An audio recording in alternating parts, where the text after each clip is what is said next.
Hello and welcome to Alderman Farms and welcome back to CANUARY. Today I'll be making what I'm calling Mexican beans to use in various different recipes that I like to make. I want to say a special thanks to Lisa over at Sutton Days for putting on this collaboration, and also a big thank you for 4 Jars for sponsoring our giveaways. I'm using dried beans to make my Mexican beans. I'm using black beans, pinto beans, and white beans. This is about 7.5 cups, and you need about 3 1/4 pounds. This is a little bit more because I just had a little bit more beans, so I thought I'll throw them in and I'll make something for supper with them if I have too many. So we have to sort through them. And as I was thinking about making this video, I thought, I don't really sort my beans a lot when I cook them. I wash them good and everything, but as I was measuring these up, look what I found. This is a rock. I'll be checking my beans a lot closer from now on. All right, by sorting beans, I mean, I'm not separating them out. I've obviously mixed them all together. I'm looking for foreign objects like the rock. I've never found a rock in our beans before, but I'm going to be checking them a little more closely. When Tommy heard me say that, he's like, "What do you mean, sort the beans?" So anyway, so I think that's what everybody calls it. I think that's what's written in the book. But anyway, so that's what I'm looking for, foreign objects in here, like a rock. And I'm also looking for any discolored beans. So I want to take those out too. So I'm just going to pour beans in the pan. And then as I sort them, I'm going to pour them back in this other bowl. We'll try and get them all back in the other bowl. We'll be chasing beans around, I guess, for a little while. So it doesn't take that long to look through them. See, here's one that's off-colored. So I'm going to take it to the side, too.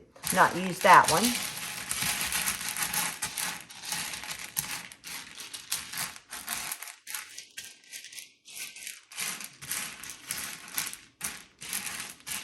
All right, good. Now, next step, wash the beans. The way I wash my beans is I fill it up with, put water in there, and I just move them around.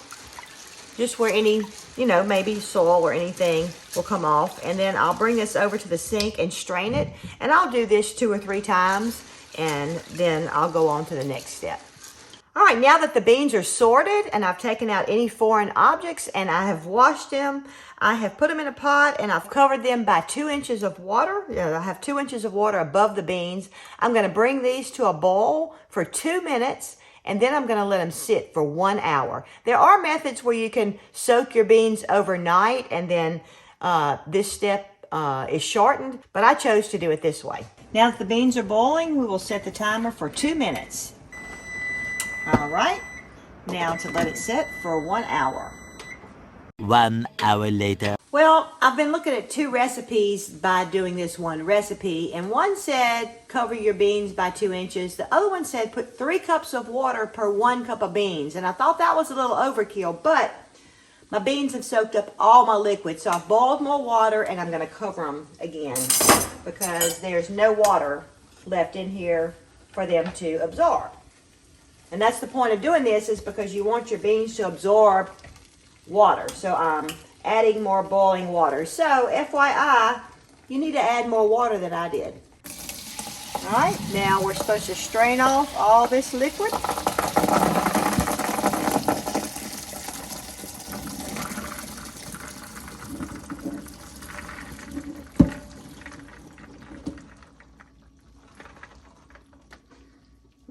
I don't want to overflow my pot. No, not my pot, my strainer.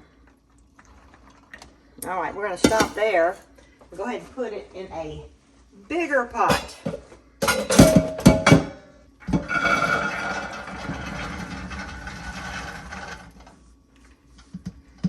I'm thinking this is going to make more than 9 pints.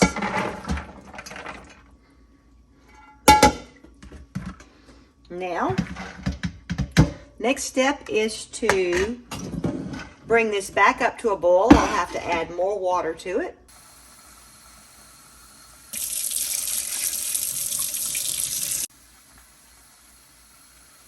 I ended up adding 16 cups of water. So I'm going to bring this back to a boil.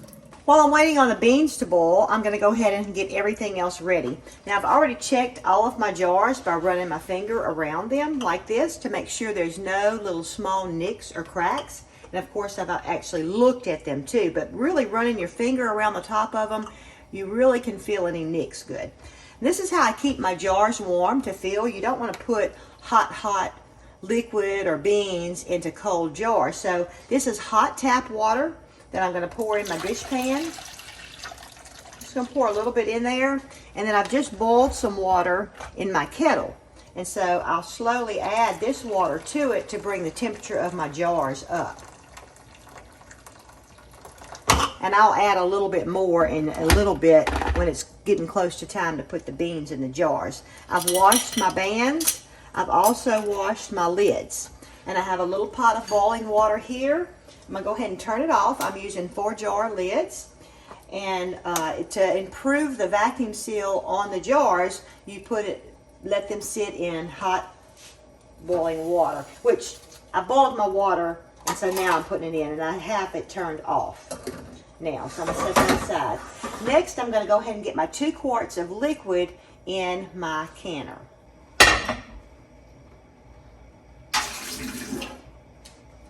Also, I have my rack in here.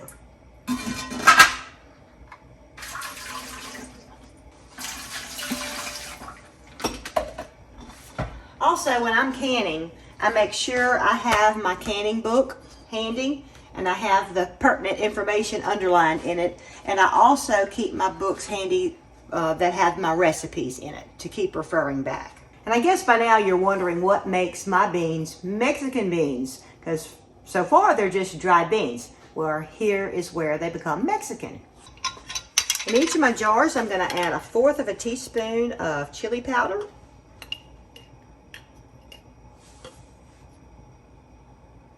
1/4 of a teaspoon of cumin, and then of course I'm going to add 1/2 teaspoon of salt to each jar.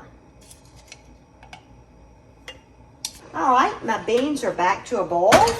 Move that pot here.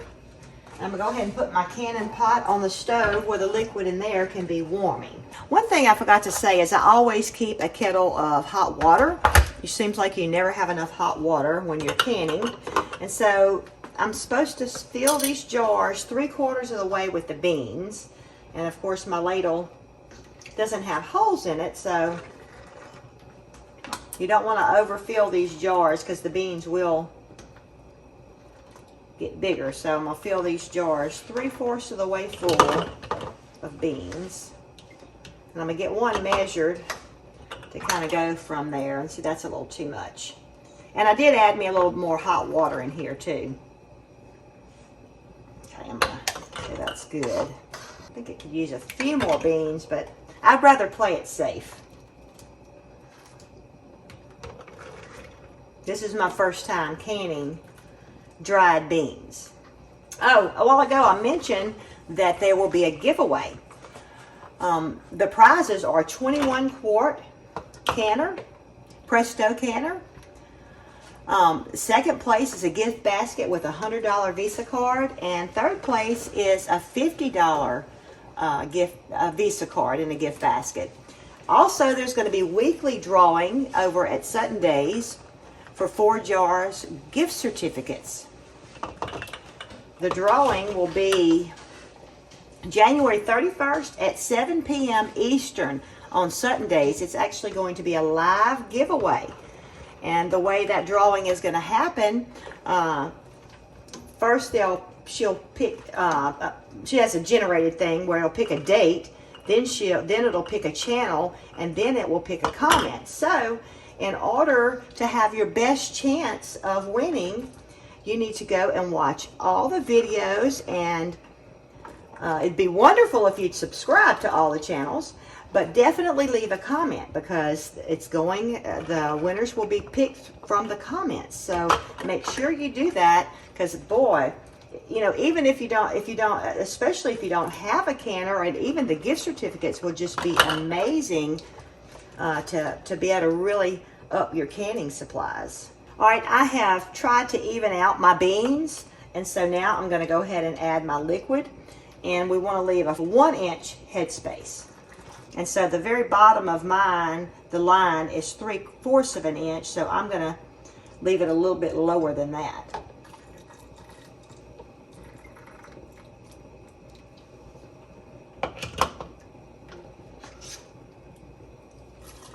All right, now it is time to put, well, no, this is a step I almost always miss. That's why I have a wet paper towel sitting there.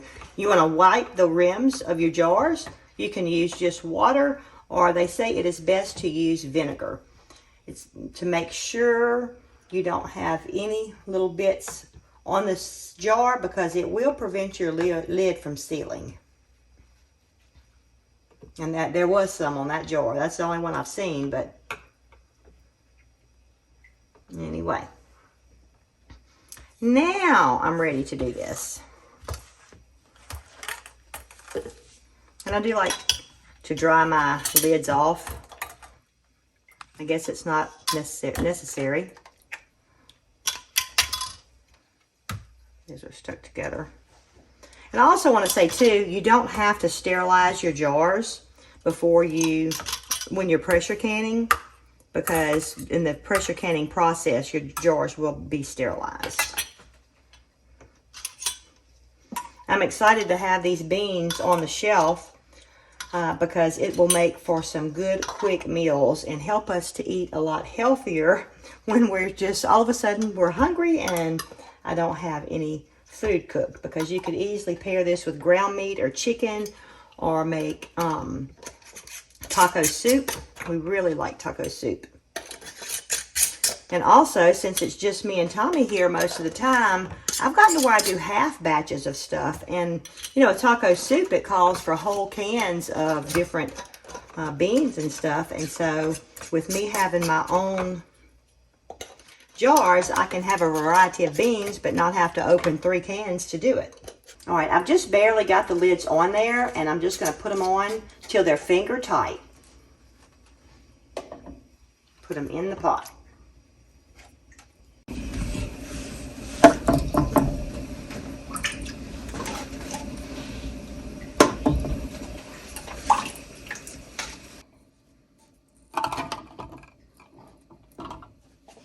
Now in my pressure canner, I do have a second rack. I could have, ooh, that's what I need to be doing, because I have lots of leftover beans, but I didn't think about it. Oh well, I may have to run 2 canners. Anyway, so you could put the rack in and do a second layer of jars in this particular canner. All right, I'm gonna place my lid on the canner,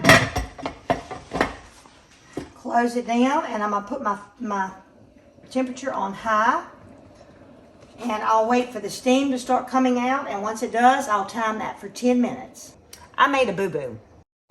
I should have had more jars ready. Always have extra jars ready, because, like I said, I could have done a double-decker. But I'm going to show you what I'm going to do with all these extra beans while I'm waiting for my canner. All right, so I'm going to finish cooking these beans in my Instant Pot. Now, I don't know exactly how they're going to turn out, because I don't know how many beans this is and how long they've already cooked. But usually in my Instant Pot, I cook beans for 40 minutes. So I'm going to cook these for 30. And I'm afraid this is going to be a little too much water too. In fact, I'm going to pour a little bit out.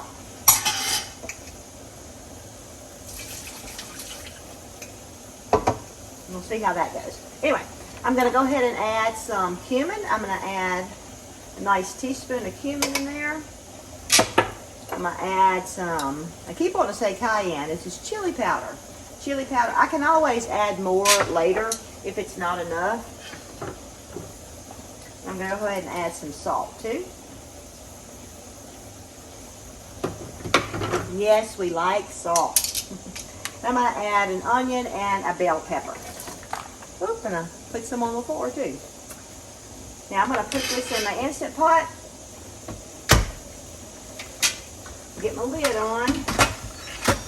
It's closed. I'm going to do manual, and I'm going to do 30 minutes. And, you know, if it's not done, I can always put it back on. So that's what I'm going to do with my beans. While I was getting that ready in the Instant Pot, the steam started coming out of my canner. It's amazing if you're not sitting and watching and waiting for the steam to come, it seems like it happens a lot quicker. So now I'm timing my steam. I don't know if you can see it at the angle, but I have a nice steady flow of steam coming out. My canner is a very old, I guess you can tell by the color, Presto dial gauge canner. And to be perfectly honest, it used to drive me absolutely crazy to can. I like canning much better now because I changed it over to a weighted gauge canner. And here in Mississippi, we use 10 pounds of pressure, and this is a 10-pound weight that I just put on here. And I call this a jiggler because it jiggles. That's just what we've always called it. My mama used to use a pressure pot to cook, and this was the jiggler, so I still call it the jiggler. It may have an official name, but anyway, canning for me is much easier now because now I listen for the jiggle instead of I used to get a chair and sit right here and watch my gauge. So now I don't pay attention to my gauge, I listen to the jiggle. And now that the timer's going off, it's time to put it on. And we still leave it on high until it comes up to pressure. And I just want a nice even jiggle, which I'll show you in a minute. Another thing I want to say is I still have my very old book. In here, it only says to vent it for like just not very long. And they don't even give me a time. So I looked it up years ago, and so I used to do it 8 to 9 minutes. Now the recommendation is to vent your pressure canner for 10 minutes. So that's what I do now. But what I want to tell you is that, you know, you need to look at your book for your particular pressure canner to make sure you're following all the recommendations that, you know, you're supposed to do for your canner, because mine may be different from yours. Now that the jiggle is going, the steam coming out is what makes it jiggle, where it doesn't get too much pressure. And so now I'm going to set my timer for 75 minutes and just listen and wait. Well, the beans turned out nice. They're very soft though, which I much prefer a soft bean than a crunchy bean, but they are like really cooked, so I have to be careful with that. But I thought about this recipe that's a favorite of ours, and you know, they have that recipe for white chicken chili, and so I do the same thing with ground meat. So I've got ground meat. Actually, I used a jar of my home canned ground meat that I did last year, and I've had it cooking for about 10 minutes. They say that you cook your home canned food for about 10 minutes, and that will help to kill any toxins that could develop. But if you did everything right, there shouldn't be any toxins. But to be on the safe side, I've been cooking my meat. I'm going to add a can of Rotel. And I'm going to add a little bit of more cumin and chili powder.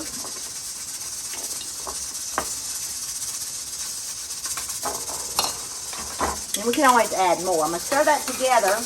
Turn my fire down some. And I'm going to add a block of cream cheese. This is not for people that are on a diet. We're not on a diet yet. We will be though. Alright, and right now I'm just going to let this cream cheese melt in here. Now that my cream cheese is all melted, I'm going to add 1 cup of milk. Stir that around good. Then I'm going to add 2 cups of my beans.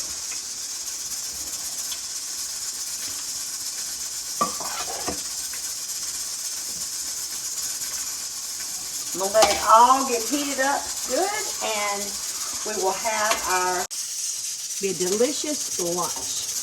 Alright, my timer just went off for my canner. So the only thing I have to do is turn it off. And I'm going to move it back a little bit.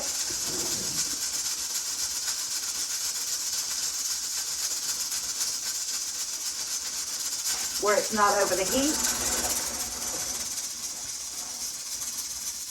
And the pressure will come down naturally as it cools off. When I said naturally let the pressure come down, I meant by not assisting it. You don't remove the jiggler, and it just naturally it will cool down, which it hasn't taken that long for the pressure to come down. The way I know that it has come down is because this little thing was up full of pressure, and now it's completely down. So I can take my jiggler off, and no steam and no pressure comes out of there. And now it's time for me to remove my jars. Well, it won't come open. Okay. I had this happen one other time, so even though my pressure is down, the steam is not in there, I'm going to let this cool a little bit longer because it shouldn't be hard to open. I'm going to try again. And remember, if this happens to you, don't panic. Don't force it. Just let it cool a little bit more. And here we go. See, it comes off nice and easy. Always open the canner lid away from you where steam won't come out and hit you in the face. That would be bad. Very pleased with that. That looks nice.